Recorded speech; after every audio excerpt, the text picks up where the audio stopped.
Hello, everybody.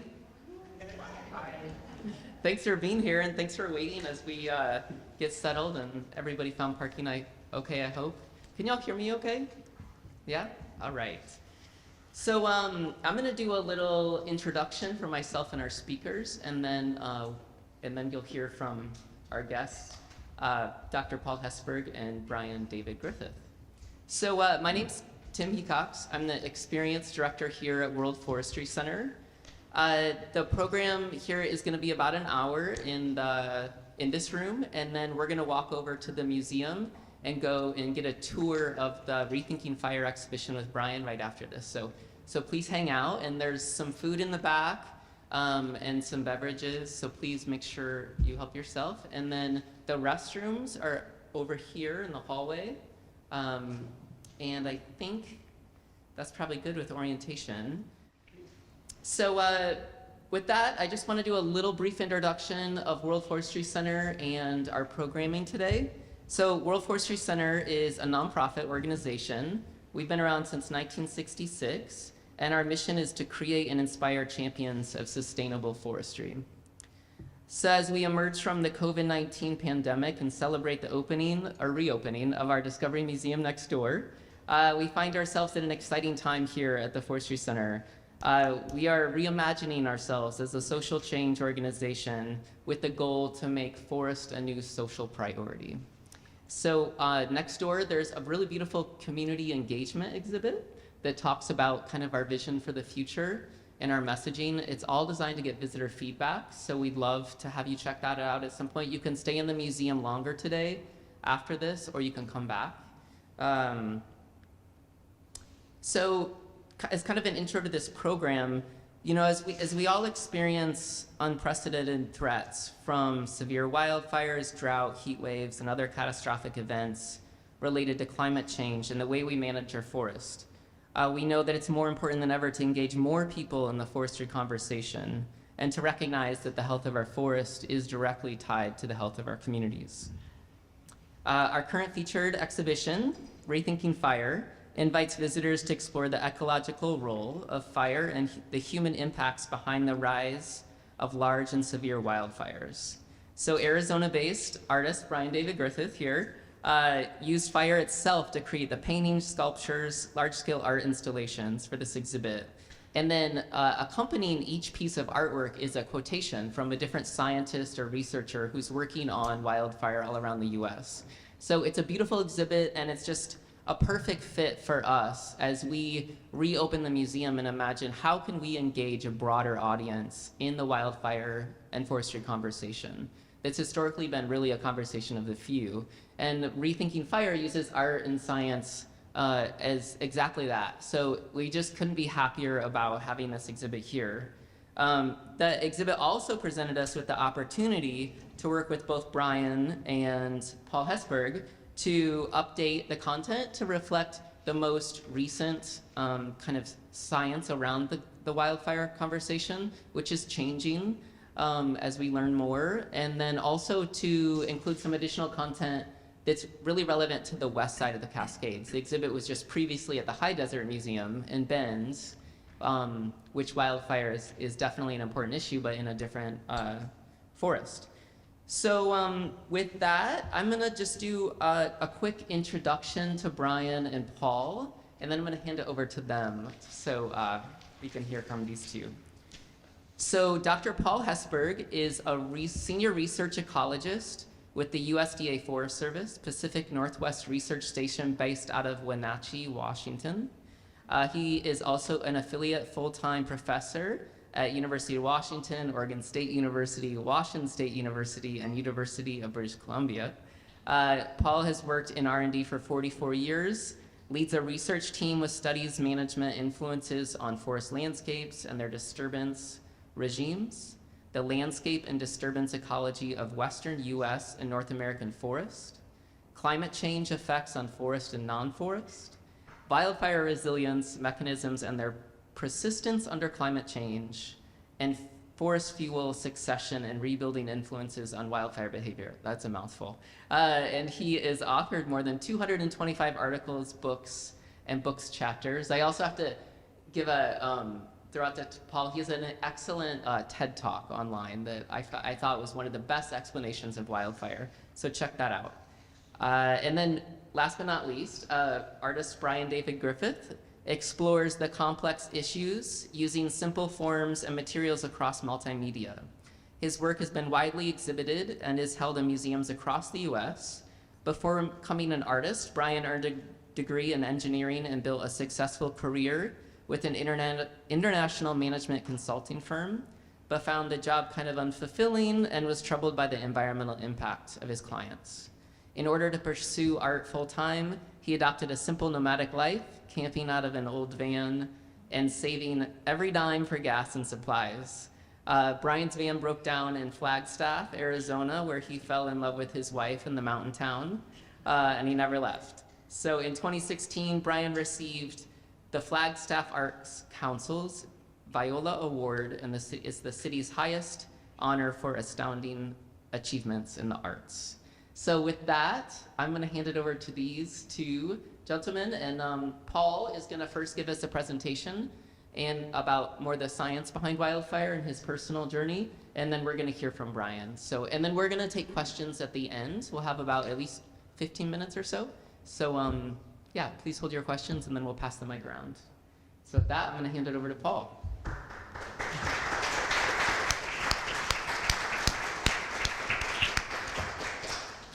Hi.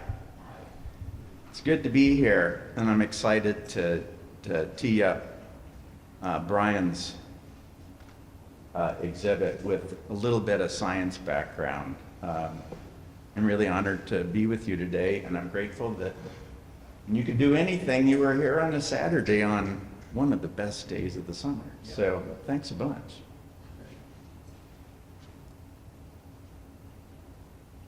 So in my research, I study forest landscapes. I study hundreds of them over the last decades. How they were before the colonization by Euro-American settlers, how they've changed, and how they'll continue to change under the influences of climate change and wildfire. Now, my personal story is that I'm captivated by wild forests and wild places. I was on my way to medical school to please my parents, and I realized that I could not wear a white coat or do that job. And so I went back to study forests because I remembered they were my happy place. I spend gobs of times in them, and when I'm not working, I'm looking at them on horses or the backpack, on skis or snowshoes. My fascination began in my childhood. I grew up in the northern forests of Minnesota, Wisconsin, and Ontario. And 50 years later, wild landscapes, they're where I rewild and recharge my battery. I've lived in the West now these last 44 years, and many of my favorite haunts are going away, and they're going away quickly, and that concerns me personally, and it concerns me professionally. I can't neatly separate the two. What I've learned informs what I hold dear. What's happening in the Mountain West isn't natural. What I study is what was natural. We did this. We did it to the climate, we did it to the forests, we did it to wildfires. And here I'm going to tell you a short story about forest wildfires and climate change. How it impacts what we value. I'll also suggest actions we can take to do something about it. The punchline is it's not all dark and doom. There are actually some things we can do. There are things we can do to protect what we hold dear. This is about ecosystems and social values. My punchline is simple, but it's hard to digest, hard to swallow. So I'm going to give it to you twice. We have to learn to live with fire on this landscape. And we have tools to aid us in doing that. And the option of living without fires or smoke, it's not on the table, it's not possible, and it isn't even sound. I want to start my story by asking you to imagine that we're the first colonists arriving in the American West, the mountainous West. What would we have seen? We'd have seen landscapes with much evidence of wildfire all around us. We'd have smelled smoke most places that we went in the summer and the fall, sometimes in the late spring. And these fires were creating that smoky smell, either the smoke or the smell of a recently burned place. And we'd smell it both near and far away. And fires were derived from lightning starts that were going on, they weren't doused, and from intentionally set fires by indigenous people who first peopled the mountain western landscape. 15 to 25 million Native Americans had already settled North America before we got here. And they used fire for more than 10,000 years to cultivate the landscape they found for foods, medicines, basketry materials. In fact, when you read the literature, you find out they had hundreds of uses of fire. They cultivated the landscape with fire. They made an ally of fire because they learned it was a terrible master when it had its way, but it was a great servant. And so they used it for their own purposes. The first fires, and all fires that derive from lightning and indigenous burning, they varied in severity. And that was related to forest types and to the terrain that burned. Dry forest, further down on the slope, south aspects, tops of ridges, they burned more frequently, and the frequent fires allowed most of the larger trees to survive. And it burned up the fuels, but it killed the smaller trees. So these fires were sparsely wooded. I'll show you some pictures in a moment. Those on the cooler and moister environments, so valley bottoms on the north aspects, they burned much less often, and when they burned more severely because fuels got a chance to accumulate. Less frequent fire allowed trees to fill in. So can you imagine what this patchwork, this quilt draped over terrain might look like?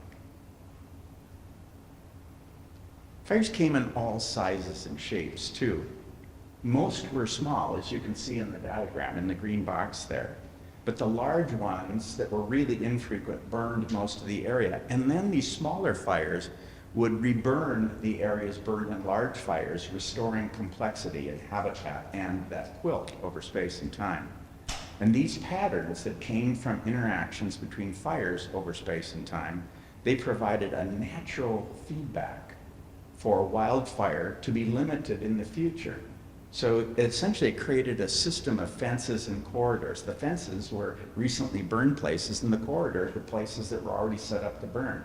And so you could see that the pattern actually drove processes. There was a ton of power in that patchwork. So the question becomes, what changed? Well, a bunch of things changed. Fire exclusion happened. Euro-American colonists, they introduced diseases, and that 15 to 20 million person landscape, about 85 to 90% of those people were killed off by introduced diseases. So widespread burning was influenced tremendously by collapse of that population. The remaining indigenous folk were marshaled onto reservations, sadly, and when settlers moved into the area, they didn't want that Paiute burning, as it was called in those days, to continue. It threatened their settlements. Domestic livestock grazing followed, and there were hundreds of thousands of sheep and cattle on the range, and you wouldn't think that that would influence the fire ecology, but it did. They ate the grasses, which had been the conveyor belts for sending fires across so much of the landscape. Logging followed in the early 20th century, and the largest trees, the oldest trees, were harvested and put on trucks.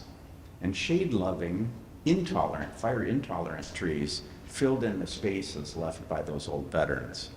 Now you start to layer in climate change.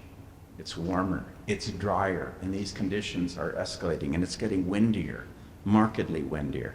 The fire season in California is now year-round. It used to be 3 or 4 months.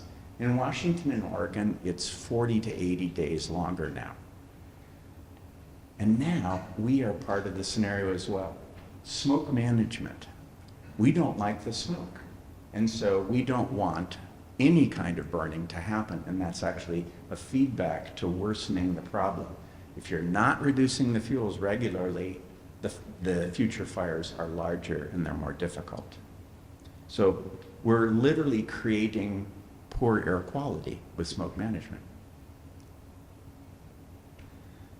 And a couple of things happened that were kind of unfortunate. A cooler climate between 1935 and about 1985, that green arrow period there, about half a century, aided wildfire suppression efforts so much that we thought we had this in the bag. And it bolstered our reliance on wildfire suppression and on the notion that if we just doubled down, we could put them all out. But we can't. And the return on investment is declining rather than increasing. In fact, another answer is needed. I want to show you some pictures that I think really help to tell the story. Let's look at what has changed. So these are landscapes. On top, these are 1930s black and white photos that were taken across many western states. And the ones on the bottom, the color photos, are taken by a professional photography pal of mine named John Marshall. And I got him to go back and find the old photo points and retake these photos. They're 120-degree panoramas. And so the period of time that we're looking at, for the most part, is about 80 or 90 years on these photos, all right? Notice in the top, black and white, how the grass and open woodland conditions that existed are now primarily forested. So this is a landscape where the grasses would have burned fast, short flames, no big deal. Now there's a lot more trees, and so when a conflagration happens, it's a horse of a different kind. A little further up the hill, we're looking at dry mixed conifers. So think ponderosa pine, Douglas fir, that sort of thing in mixes. And you see the south slopes and the ridges that are staring out at us, those are open areas. They were once sparsely wooded. And now see in the bottom photo how densely treed they are. In the bottom photo, fires in trees spread from crown to crown and they produce a conflagration that's big and hot. In the top photo, that's not possible because those open conditions were a governor on how fire spread.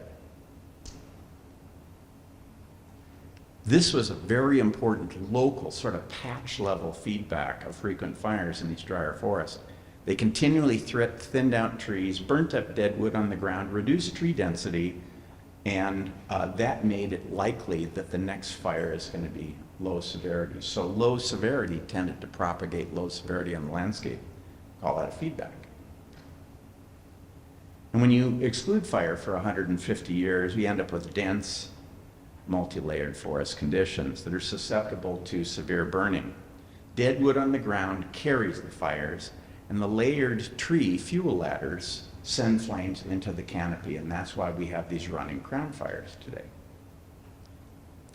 Let's look at the moist mixed conifer forest, a little further up the mountain. Once varied forest age and density mosaics became uniform.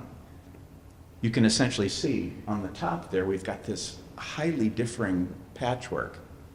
And decades later, we have essentially a carpet of forest that looks nothing like the top black and white photo. This has happened in 80 years.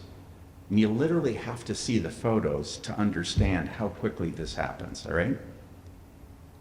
And the power behind this former patchwork is now gone.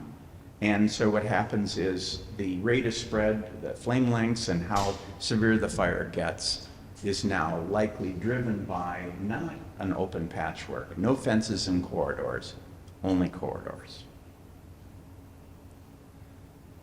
We're going even further up the mountain to the cold forest. Those patches of gray in the top photo, those are cold forests where the recent fire burned. These are 120-degree panoramas.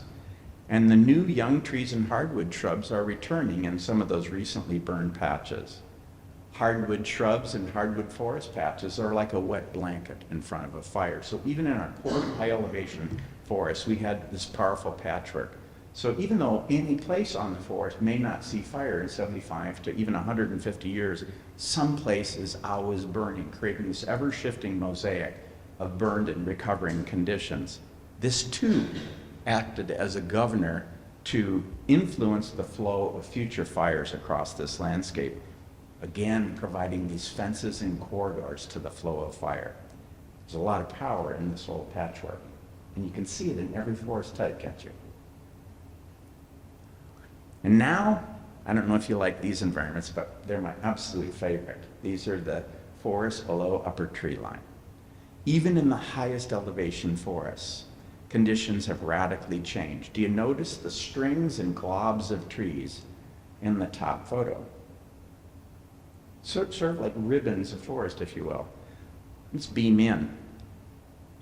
There are 10 to 100 times more trees a century later, depending upon where you look. And forests are now so dense that bark beetles are killing many trees. There's not enough water and sunlight to go around in the current climate, especially as it warms. Can you see the dead gray stems rising out of the green? And here you can see how this historical patchwork of forest structure influenced fire behavior. Conditions in 1900 are shown across that top row of maps, so essentially I'm comparing 1900 and modern day conditions. And I'm showing forest structure on the left, far left pairing, and how forest structure drives the fire behavior you can expect from those conditions. Cool colors show low-level conditions, and hot colors show high levels. You can see how the patterns of forest structure on the left influence the expected fire behavior. These conditions that I'm showing in this one watershed are next to other watersheds and other watersheds where they're covering large areas in the same state. I want to share a couple of key takeaways. In built environments, in urban areas, these are the kind of things that we have to be aware of and be promoters of. Adopt the WUI code, all of it. The Wildland Urban Interface Code it's an international and a national code that basically says when you develop a new community, do it the right way. And there's a lot of things that specify the right way. For example, many communities that are developing now up difficult drainages and valley bottoms, well, it's really hard to get a separate road up and a different road out. So they ignore that piece. And what happens when a fire happens is firefighters are not going to protect that development because it's a death trap for them. So there's many aspects of this Wildland Urban Interface Code that are really, really important. Know about it and advocate for it. Create and maintain defensible spaces. There's an awful lot in fire-safe literature and community-wide protection planning websites that tell you how to get your place ready to go, your development or your homeowners association, your neighborhood's ready to go so you can not burn down. There's no reason for neighborhoods to burn down or communities to burn down. There's a lot of work you can do. You can build with these approved building products. They now have whole lines of products that allow you to be able to change the way a house can burn, even if fires are nearby. It's really important to know about that. If you're replacing a roof, get a fire-rated roof. Everybody replaces a roof once in a while, right? If you have firewood next to the place, get it away from the house. That's burning houses down these days. Avoid development in high fire danger areas. And this is a particularly hard one. Communities want to grow and the easy ground is all developed. So they're going in more and more and more dangerous places. It's critical that that not continue to happen because many of those communities can't be protected. For business and office buildings and homes, appropriate air filtration is important. Emergency shelters for evacuees, developing emergency planning. Where are your socially disadvantaged communities? Do you know where they are? Do you know how you'd scoop them up in the event of a wildfire? People don't have vehicles, no place to go. These are all critical things for a community to think about. On regional landscapes, so this is in the wildlands that surround communities. If the goal is to climate change and wildfire adapt Western U.S. landscape, then managers need to recreate these diverse patterns of forest age, density, and fire-tolerant species. Recreate those open versus closed canopy conditions, that patchwork, and then tailor the work to the topography, like I showed you before in those photos. It really drives the bus in terms of how fires behave. We build these patchworks of meadows, open woodlands, and savannas. Those are the fences and corridors that I was talking about before. The forest wasn't just forest. In most provinces, 40% or more of the landscape that could grow forest wasn't in forest at any one time. All right. Finally, there are time-tested tools for creating these more resilient landscapes. Be a promoter of them. Prescribed burning is an extremely important thing. And the trade-off you're really considering is whether or not the fire that can reduce the fuels is prescribed or it's wild. The wildfire is usually an escaped wildfire and there's no control over it. Right now, 98% of all prescribed fires live within the lines and complete their mission. That's a much better probability than the wildfires. Sometimes the fuel conditions can't be burned because there's too much density and too much layering, and so sometimes forest thinning is coupled with prescribed burning when you literally can't do burning alone treatments. Managed wildfires in backcountry are critical. What does that mean? It means when you get a wild ignition, a natural ignition back in the wilderness, allowing that to do some work when it's burning under mild, moderate fire weather conditions. And the reason that's important is the chief export of wilderness right now is wildfires into non-wild areas. Okay, so what they're burning off of wilderness and they're raging when they come off of wilderness. And so breaking up and recreating that patchwork is a big idea. There's a need to work at sufficient pace and scale. We're treating about 1% of the landscape right now, and so wildfires aren't even finding the fuel reduction treatments. They're so trivial. So operating at a bigger scale is the key. Areas of hardwood and mixed conifer hardwood forest are like a wet blanket. When fire is moving into those, because of the much wetter foliage, if those pieces were in the forest and we weren't so fixated on growing conifers in the forest, those would also be fences on the landscape to the flow of wildfire. We need to apply the appropriate conditions, tools for the conditions, and probably the most important thing we learned from Native Americans is that this is a transgenerational commitment. Literally, tribal bands would prepare and keep the woods in a safe condition, and that was the legacy that they handed on to the next generation and to the next generation. So nobody broke the chain.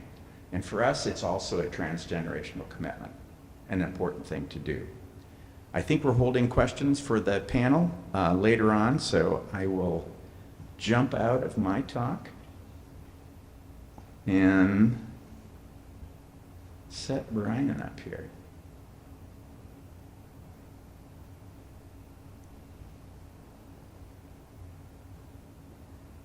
Ready to go, sir? All right. All right. Bryan David Griffith.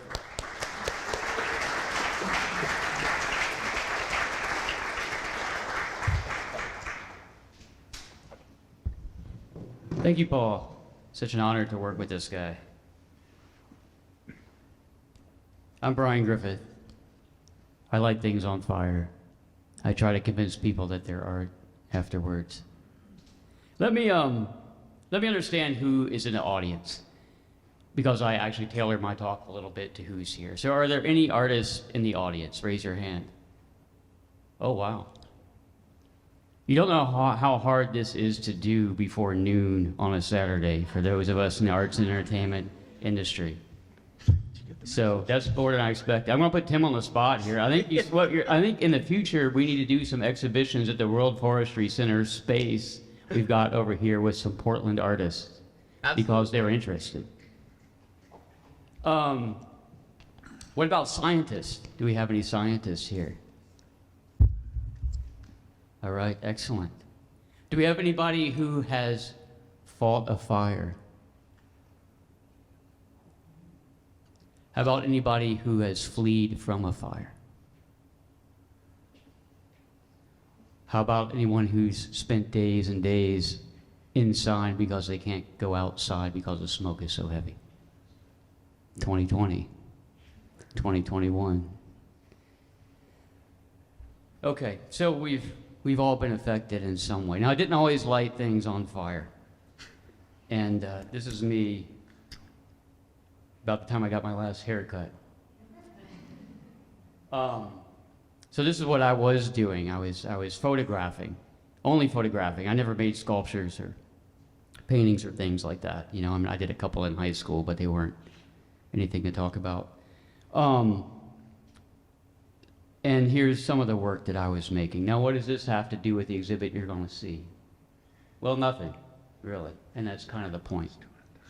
But I'm going to show you a few examples of things that I was making just before 2014. And then my work on fire began with 2 messages, both of which were completely unexpected, completely out of the blue. Now, the first message was from Sean Scabelin, the curator, who I hadn't met before.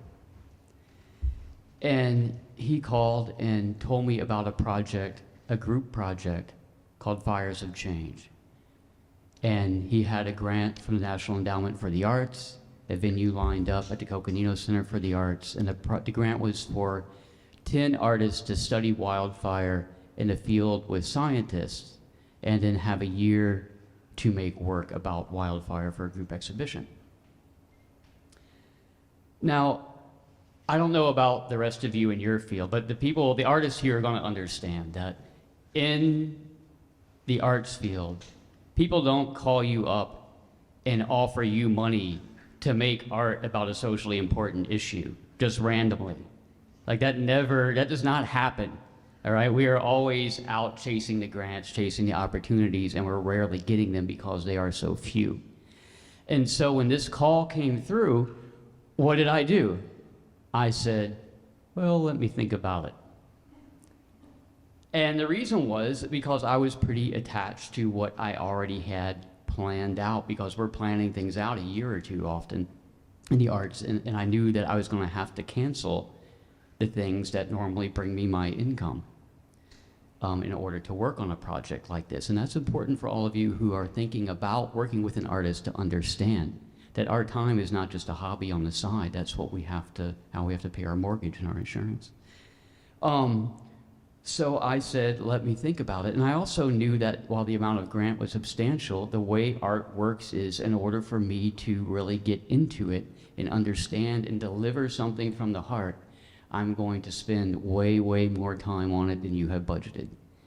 And that's just how it's going to be. And indeed, that's what happened. But in order to get to the next place in life, sometimes you have to let go of the thing that you're doing now. But anyway, I told Sean, well, let me think about that. And he said, well, you've got a week. Just get back to me and let me know one way or the other, because I need to get somebody on this project. And then it was literally a few days later, I was out in Washington, D.C., actually at a show when I got the first message, and I was still out there when I got the second message. And the second message was an automated message from the Coconino County Sheriff saying, you need to evacuate your house because you're in the path of the slide fire, which burned up Oak Creek Canyon from Sedona.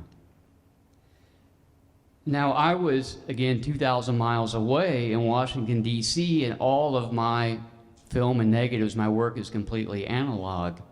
All of my life's work and my livelihood were back in the house in Flagstaff. And so I'm making frantic calls back and forth to friends and family of what to get. I really didn't have the plan that we should have, but which things to leave behind, which things to take. And at the same time, I'm seeing this on national news, areas that I love and have hiked in being burned. And I also saw how sensational the media coverage was, of how awful the fire was. The slide fire actually ends up being kind of a ecologically beneficial fire in some ways. And the short story is that we got lucky. We had a shift in the wind, and we had tremendous work by over 1,000 firefighters working in very difficult terrain, and we had past fuel treatments. And thanks to that, no lives were lost in that particular fire. I've since evacuated a second time.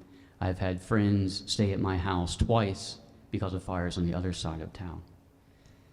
But after that, so while I'm out there and I'm making these calls and I'm seeing this on the news, there's a stage that you go through, if you've been through this, where at first you're in disbelief and then you're kind of angry and then you really want to help.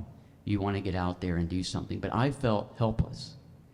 And so I called Sean back and I said, yeah, count me in on this project because I don't want to feel helpless. I want to help. And if I can't swing a Pulaski on the fire line, then maybe I can use my camera to help my community. So that's how I got started on the group project.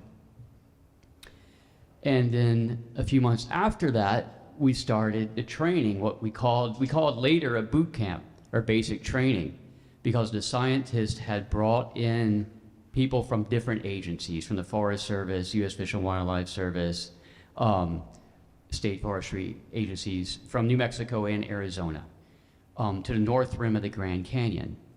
And another good thing was it wasn't just academic scientists or Forest Service scientists, it was also land managers, it was also firefighters. So we had a spectrum of different voices from different places. And the reason why we camped out on the north rim of the Grand Canyon for a week was not because it was scenic, but because the north rim of the Grand Canyon, has anybody ever been in the north rim of the Grand Canyon first? Okay, so it's nothing like the south rim of the Grand Canyon, which is what you see in a postcard. The south rim of the Grand Canyon is like Disneyland. You park and you take the bus, and it's beautiful, but it's urban, more or less. It's become, unfortunately, an urban experience until you hike a mile off the trail, and thankfully then it's still a wilderness experience. But the north rim is isolated. It's cut off from the south rim by the Colorado River and the rest of Arizona. So there's only one bridge to get up there. You have to go all the way around. And it's closed from November through May because of snow. It's at 8,000 feet. It's a ponderosa pine forest, much like Flagstaff. But because it was so inaccessible, there are areas like the Powell Plateau that were never logged, unlike most of Arizona. And there were areas that burned continuously well into the 20th century, and we were putting fires out other places because they were too remote to get to without aircraft and too expensive. And there were no structures threatened, so there wasn't really motivation to put out those fires. Now, there are other remote places that are like that, but the north rim of the Grand Canyon was also unique because it was under consideration for national park status very early, so it means there's a lot of data that was collected. I saw some of the first aerial photographs, around 1910, 3 years after the Wright brothers, of forest in the north rim of the Grand Canyon, so there's lots of good data. And then later, there are forests where we started putting fires out, and you can see the white fir growing down and infiltrating that ponderosa pine forest, and white fir is a flammable tree that carries fire up into the canopy. But then fire wipes it out. But without fire, it intrudes into the ponderosa forest. So we got to see a lot of these things firsthand. It was great. And they said that we basically had a semester's worth of fire ecology in a week. But it was really, really intense. And one thing I can say, if you're working with artists as a scientist, so the scientists had designed the workshop.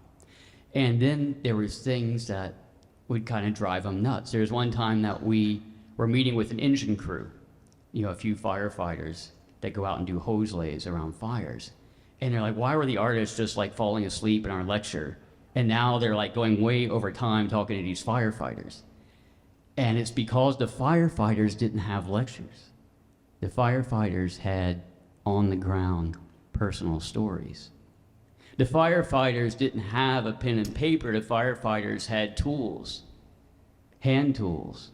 They had emergency blankets, these foil blankets that one of the artists made an installation out of. So they had materials that we could work with. Now, it was great that the scientists were actually taking us on the site and letting us see the sites, but we needed time to get out there and touch things and smell things and sketch things. Because as artists, we don't normally think top down. We think inductively or bottom up. And scientists actually do this too when they're in the research phase, I believe. But the lectures then, when you're explaining these academically, tend to be top down or deductive. Here's what we're going to tell you. Here's what it is. Here's what we told you. And as artists, we're all asleep after the first part. So, but if we go out and start gathering the materials and collecting the data, that's really exciting, and we don't even know what our hypothesis is. We're just out there collecting stuff, and then we get inspired. And we don't know what's going to inspire us. So you can spend all day giving us a lecture, and then we just decide to make art out of the emergency fire shelter. because that is what inspires us. So, but remember, here's another image here. So going back to this. So this is some work, this is early work of mine. So I like to spend a lot of time in our forested areas like Paul does. But I came back from this boot camp enlightened and inspired, but also afraid, if I'm going to be honest. And I knew that this kind of work I was making here was not going to work for this project. They didn't even give us really time to make, I hadn't made a single photograph the whole week I was on the boot camp because there wasn't enough time. And I was also making work like this, which I think is, artistically more original, but it also wasn't really going to work for this project. So when I came onto it, I had some ideas, but I realized that if I made photographs of the drama of firefighting, of the big walls of flames and all that, that has been well done by people better than me, number one. And number two, as I saw with that media coverage of the slide fire, that kind of plays into the narrative of fire being this dangerous, unnatural thing that we can defeat. The other thing that people expected me to do, they would say, hey, I know this meadow that burned over and now there's tremendous wildflowers growing there and all. Why don't you go and do that? And I thought about that. Shooting wildflowers, oak shoots, aspens, things that grow back after a fire. But if I knew if I did that, I would be giving people what they expected.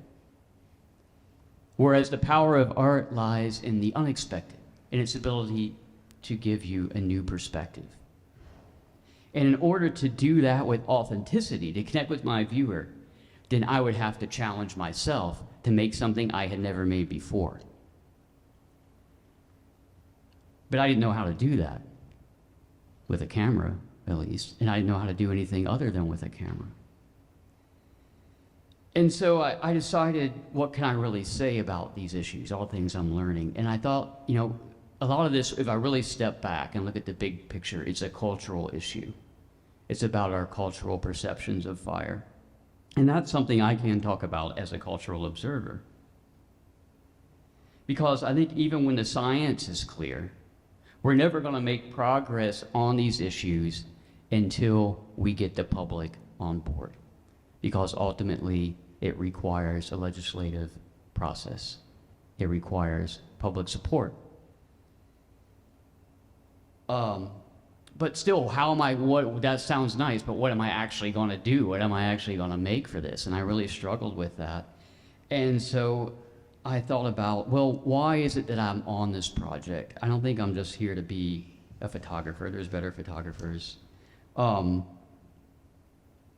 think I'm here to connect with viewers in a way that an artist can, that is different than a scientist can. It is different even than like a public relations person can.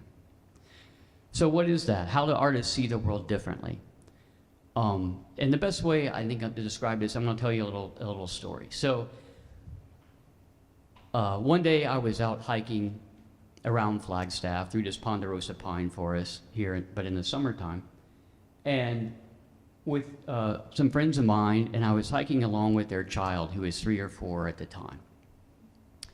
And he came up to me and he's like, grabs me by the pant, like, hey, look at this, look at this. And so I looked down and he's holding up a pine needle. Now, we live in the ponderosa pine forest in Flags, that's where a hike is. So as far as the eye can see, the forest floor is carpeted in pine needles. And we're on this hike with a little waterfall and some pictographs and all kinds of different trees. And of all the things to see, the thing the kid really likes is the pine needle. Just like how sometimes you give a kid a present and what they really like is the cardboard box. And so I was like, okay, yeah, that's nice. And then he comes up to me again. He's like, hey, look at this, look what I got now. And it's another pine needle. I'm like, oh, okay. And then, sure enough, a third time, later on, hey, look at this, and guess what he had? It was a pine needle. And I fell for it again. And, but this time I really stopped. And I looked at that pine needle. And I said, you know what, this kid is on to something. Because that pine needle had a really interesting form of two curves that kind of split and came together. And I ended up later actually making artwork with those pine needles.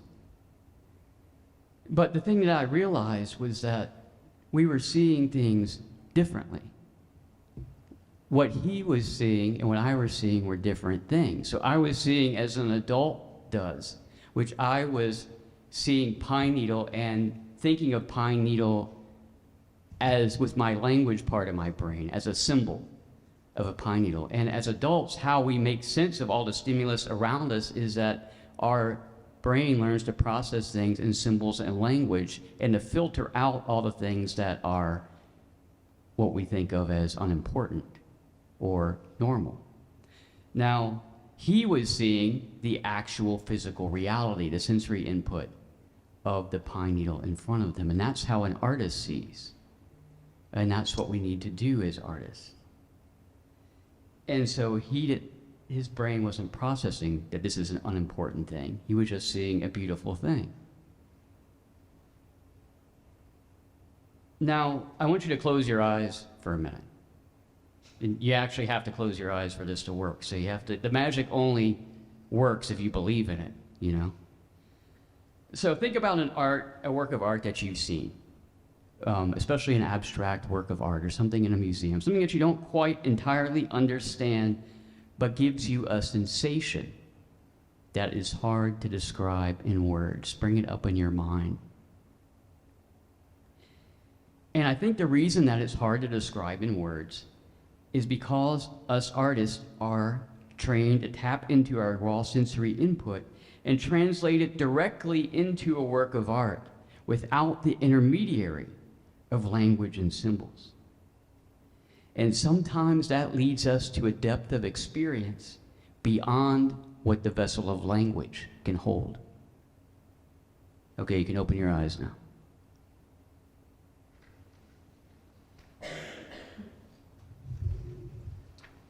So I thought, you know, the problem with talking about climate change and wildfire and all is that it's become too politicized. The problem with so many things in our country is that they have become too politicized and too polarized, and it's hard for us to make any progress.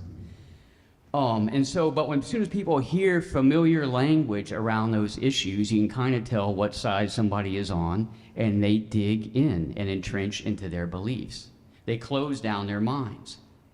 But I thought, what if I can engage people in the viscery sensory level before their preconceptions kick in? What if I could bring burn materials and the power of fire itself into the gallery without the intermediary of language, without the intermediary even of a camera or a paintbrush or words? Could I open minds that way?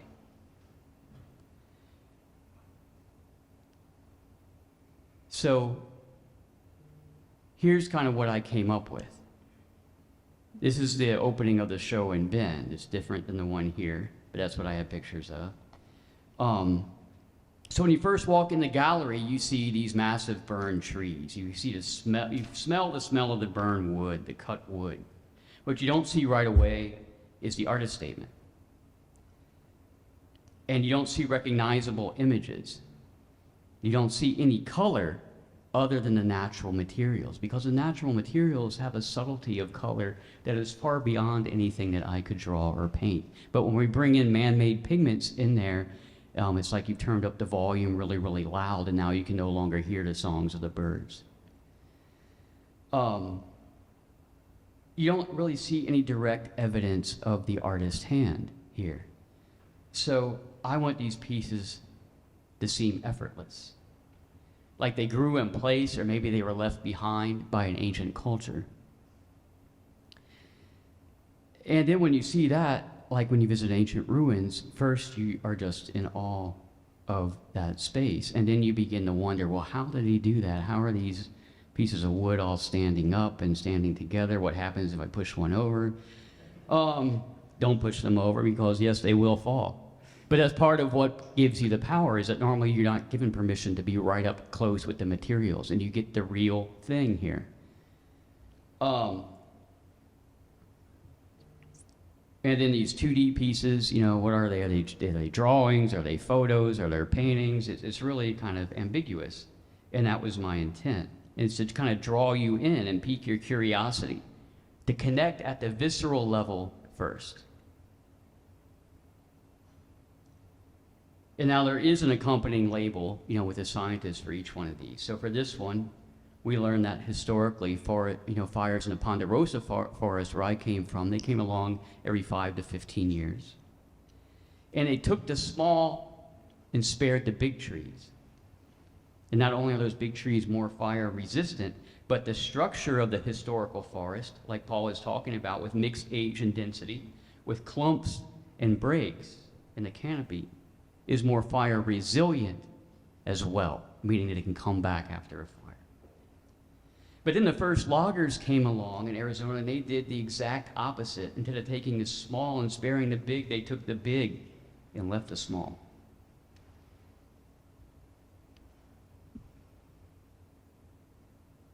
So I'm not going to go into all the pieces, because why do that here when you can see the real thing? But so then you kind of turn the corner, and now you find the artist's statement, which I'm also not going to read here, but the idea is that, you know, for so long we've seen fire as an evil that can be eradicated, that it's a battle between life and death, and that we're fighting to preserve life and prevent death by fighting wildfires. But life and death and forest and fire, they're one continuous process of succession, and one can't exist without the other. Many native species are adapted to depend on fire or the diversity of habitat that it creates. And so by trying to prevent death for the last 100 years, we have inadvertently severed the cycle of life. And now wildfire is coming back with a vengeance, like a river reaching a dam. Only now there's a lot more houses in that proverbial floodplain than there used to be. So you're going to see many of my forms use these broken circles and lines through them. They're metaphors for natural cycles being disrupted by human interference. I like to juxtapose a lot of organic and geometric forms. So you have these geometric lines and forms, but an organic shape around those. The tension, in other words, between the built and the natural environment. When you look at this from above, it's the same split circle form. And the thing about these forms is that it requires your eye, your participation as a viewer to complete them.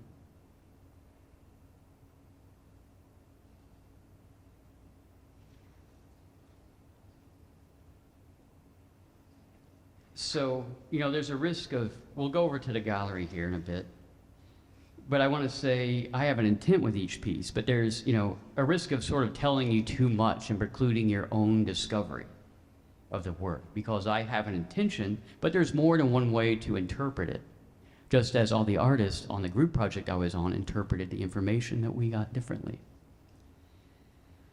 And I think people who aren't artists get intimidated by contemporary art because you think that it's supposed to have some hidden meaning, and that if you don't get it right away, then you're kind of stupid. And that's not the way it should be at all. That's not the way how I want it to be. So for me, it's more like, I think good art can be like visiting Stonehenge or visiting the ancient pueblos at Chaco Canyon in New Mexico. Meaning that I don't have to know what the builders of those places intended to have a profound experience there. Because, I'll let you in on a little secret. Art is not a puzzle to figure out, okay? It's a greater mystery to be in awe of. It can be a mirror to your soul. It can be a window to the greater world. I hope my work can be a vehicle for discovery But my role as an artist is to provoke questions. It's not to choose solutions for you. I try to create this charged atmosphere where you can spark your own discoveries, and sometimes those are going to be different than mine, and that's okay. And that's a risk I take, that you may interpret it differently or even come to a conclusion that might be incorrect. But it's more powerful if I leave it open for you to discover and experience something where you discover something about yourself in the wider world through the piece, versus me telling you what you should think. And sometimes you'll come up with meanings in the work that I didn't even know that were there, but they are there and they are valued. That's all I'm going to say for now. But let me say that, you know, as artists, that we get the limelight at things like this. You go through the exhibition, but what I do is not possible without the support of the support staff here at the World Forestry Center.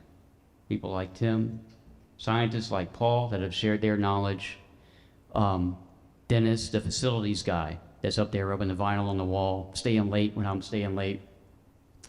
We're all part of the team. And none of what all of us do as a team is possible without people like you who come to these events and who support your arts organization. So thanks for coming out tonight. You know,